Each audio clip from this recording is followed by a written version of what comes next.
दोस्तों सोचिए, अभी आपके फोन की घंटी बजती है, स्क्रीन पर आपके किसी जिगरी दोस्त का नाम है। आप खुश होकर फोन उठाते हैं, लेकिन सामने से वो कहता है कि भाई मुझे कुछ पैसों की सख्त जरूरत है, मैं तुझे कुछ दिन में पक्का वापस कर दूंगा। बस यही वो पल है जहां से आपकी दोस्ती का असली इम्तिहान शुरू होता है। आप उसे मना नहीं कर पाते हैं और पैसे भेज देते हैं, लेकिन क्या आपको पता है कि साइंस और पुराने जमाने के समझदार लोग दोनों ही कहते हैं कि दोस्ती में पैसा लाना रिश्ते को खत्म कर देने की शुरुआत है। ऐसा नहीं है दोस्तों कि मैं अपने दोस्तों की मदद नहीं करता हूं या मैं अपने दोस्तों से मदद नहीं लेता हूं, लेकिन दोस्ती का एक उसूल भी है। आप उतनी ही मदद कीजिए जितनी दे करके आप भूल सकते हैं, तो आपकी दोस्ती जिंदगी भर कायम रहेगी। इस चीज को डिटेल में समझने का प्रयास करेंगे दोस्तों। आज हम इसी बात को समझेंगे और देखेंगे कैसे दुनिया की सबसे बड़ी कंपनी बनाने वाले दो जिगरी दोस्तों के बीच जब पैसा आया तो वो एक दूसरे के खून के प्यासे हो गए। हम समझेंगे कि आचार्य चाणक्य ने आज से 2300 साल पहले ही क्यों चेतावनी दे दी थी कि उधार देना अपने ही पैर पर कुल्हाड़ी मारने जैसा है, और मॉडर्न साइंस इस पर क्या कहता है वो भी हम जानेंगे। सबसे पहले हमें इंसानी दिमाग के उस राज को समझना होगा।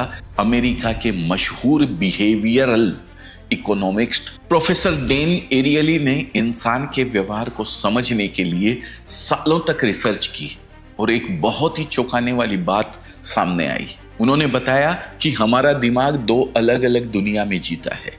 पहली दुनिया है सोशल नॉर्म्स यानी सामाजिक रिश्तों की दुनिया, जहां प्यार है, भरोसा है और मदद है। यहां हम किसी की मदद करते हैं तो बदले में पैसा नहीं मांगते हैं, हमें बस एक मुस्कान काफी होती है, एक मुस्कुराहट काफी होती है। दूसरी दुनिया है मार्केट नॉर्म्स यानी बाजार की दुनिया। यहां हर चीज का दाम है।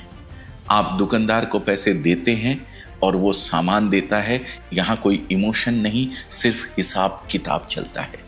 प्रोफेसर एरियली कहते हैं कि सबसे बड़ी गड़बड़ तब होती है जब हम इन दोनों को मिक्स कर देते। जब आपका दोस्त आपसे पैसे मांगता है तो वो सोशल नॉर्म्स में होता है, वो दोस्ती के नाते मदद मांग रहा है, लेकिन जैसे ही आप उसे उधार देते हैं आप अनजाने में उस रिश्ते को मार्केट नॉर्म्स में धकेल देते हैं।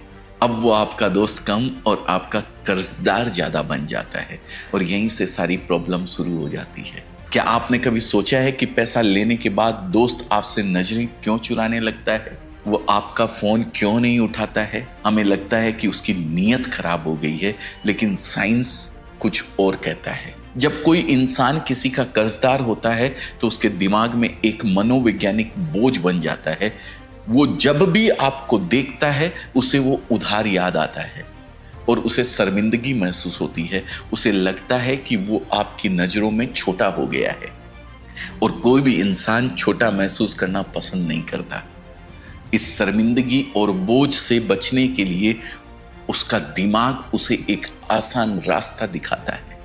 उसका दिमाग कहता है उस इंसान से दूर हो जाओ जो तुम्हें इस बोझ की याद दिलाता है। किससे? आपसे, क्योंकि आपने उधार दिया है उसे। वो आपसे कटना शुरू कर देता है और धीरे धीरे दोस्ती खत्म हो जाती है। नोबेल पुरस्कार जीतने वाले साइकोलॉजिस्ट डेनियल कहनेमन ने एक और गहरी बात बताई। उन्होंने कहा था कि इंसान को कुछ पाने की खुशी से दोगुना ज्यादा दुख उसी चीज को खोने का होता है। यानी अगर आपको 1000 रुपए मिलने की जितनी खुशी होगी, उससे दोगुना ज्यादा दर्द आपको अपने 1000 रुपए डूब जाने का होगा। इसलिए जब आपका दोस्त पैसे नहीं लौटाता है तो आपको सिर्फ पैसों का नुकसान नहीं होता है, बल्कि आपको गहरा मानसिक आघात पहुंच रहा होता है दोस्तों। इस बात का सबसे बड़ा सबूत है फेसबुक की कहानी। बात करते हैं मार्क जुकरबर्ग और एडुआर्डो सेवरिन की। दोनों हार्वर्ड यूनिवर्सिटी में जिगरी दोस्त थे। दोनों एक ही कमरे में रहते थे, साथ खाते थे और सपने देखते थे। जब फेसबुक का आइडिया आया तो मार्क के पास दिमाग था लेकिन पैसा नहीं था। तब एडुआर्डो ने अपनी जेब से पैसे लगाकर उस कंपनी की शुरुआत की थी, लेकिन जैसे जैसे कंपनी बड़ी हुई और उसमें करोड़ों अरबों रुपए की बात आने लगी तो वो रिश्ता सोशल से हटकर मार्केट बन गया। मार्क जुकरबर्ग ने दोस्ती को पीछे छोड़ दिया और बिजनेस को चुना। एक दिन एडवार्डो को पता चलता है कि जिस कंपनी को खड़ा करने के लिए उसने अपना सब कुछ लगा दिया था, उसी कंपनी में उसका हिस्सा मार्क ने धोखे से 30% से घटाकर 0.03% कर दिया है। जरा सोचिए उस दोस्त के दिल पर क्या गुजरी होगी। पैसा तो एडवार्डो के पास बहुत था, लेकिन वो विश्वास जो टूटा उसकी भरपाई जिंदगी में कभी नहीं हो पाई। वो दोनों जो कभी एक थाली में खाते थे, बाद में कोर्ट में एक दूसरे के खिलाफ वकीलों के साथ खड़े थे।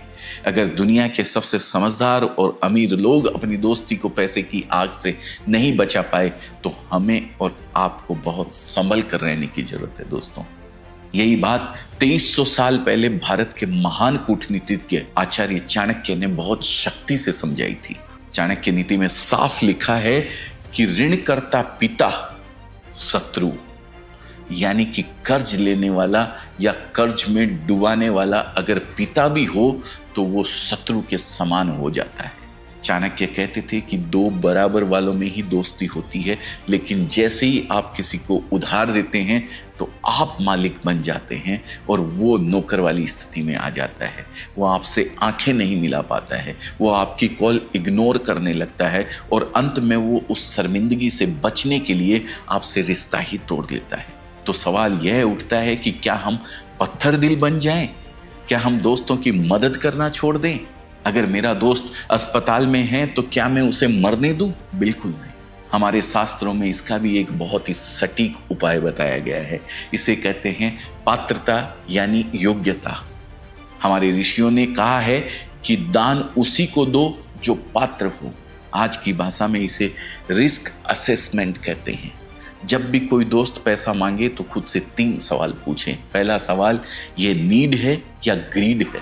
क्या उसे सच में अस्पताल या शिक्षा के लिए या किसी बिजनेस के लिए पैसा चाहिए, या उसे नया आईफोन खरीदना है या सट्टा खेलना है? चाणक्य कहते हैं कि अगर आप किसी के नशे या शौक के लिए उसे पैसा देते हैं तो उसके पाप के भागीदार आप भी बनते हैं। दूसरा सवाल, उसका इतिहास क्या है? महान वैज्ञानिक बेंजामिन फ्रैंकलिन ने कहा था कि लेनदारों की याददाश्त देनदारों से ज्यादा तेज होती है। अगर उसने पहले कभी छोटे पैसे नहीं लौटाए तो वो बड़े पैसे भी नहीं लौटाएगा। यह एक पैटर्न है। लेकिन अगर मान लीजिए कि दोस्त सच्चा है और मुसीबत असली है तो फिर क्या करें? यहाँ आता है हमारा अल्टीमेट सॉल्यूशन, जिसे आपको आज ही अपनी जिंदगी में उतार लेना चाहिए। इसे कहते हैं द गिफ्ट प्रोटोकॉल। यह वो तरीका है जिसे भगवान कृष्ण ने सुदामा के साथ अपनाया था। जब सुदामा कृष्ण के पास आए थे तो उन्होंने कुछ मांगा नहीं और कृष्ण ने उन्हें एहसास भी नहीं होने दिया कि वो मदद कर रहे हैं। आपको भी यही करना है। अपने दोस्त को उतना ही पैसा दें जितना आप खोने के लिए तैयार हैं।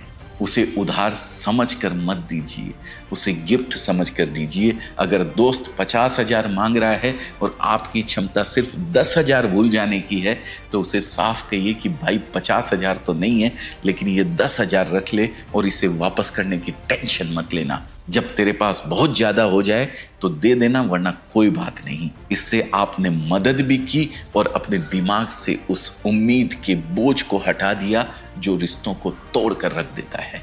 याद रखिए, ना कहना भी एक कला है। कभी कभी दोस्ती बचाने के लिए पैसा न देना ही सबसे बड़ी मदद होती है। उसे खुद अपनी लड़ाई लड़ने दीजिए, उसे आप पर निर्भर मत बनाइए। शेक्सपियर ने कहा था, उधार देने से अक्सर पैसा और दोस्त दोनों खो जाते हैं। इसलिए या तो कृष्ण की तरह निस्वार्थ दान दें या चाणक्य की तरह सतर्क रहें।